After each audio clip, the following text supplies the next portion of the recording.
திண்டுக்கல் மாவட்டம் செம்பட்டியை அடுத்த அழகநாயக்கன்பட்டி கிராமத்தைச் சேர்ந்தவர் ஜெய் கணேஷ். இவருக்கும் துர்காதேவி என்பவருக்கும் கடந்த 10 ஆண்டுகளுக்கு முன்பு திருமணம் நடைபெற்றது. இந்த தம்பதியினருக்கு நீண்ட நாட்களாக குழந்தை இல்லை என்றும் கூறப்படுகிறது. இந்நிலையில் தனது மனைவி துர்காதேவி வேறு ஒருவருடன் தொடர்பில் இருக்கலாம் என்ற சந்தேகம் ஜெய் கணேஷிற்கு இருந்து வந்துள்ளது. இந்த விவகாரம் தொடர்பாக தம்பதியினருக்கு இடையே அடிக்கடி குடும்ப தகராறும் ஏற்பட்டுள்ளது.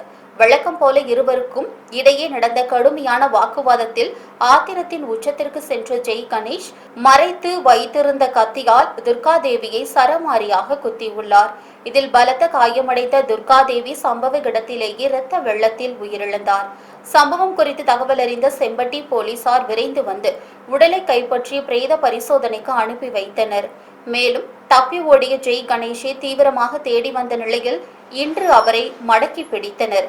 விசாரணையில் அவர் குற்றத்தை ஒப்புக்கொண்டதை தொடர்ந்து நீதிமன்றத்தில் ஆஜர்படுத்தப்பட்டு சிறையில் அடைக்கப்பட்டார்.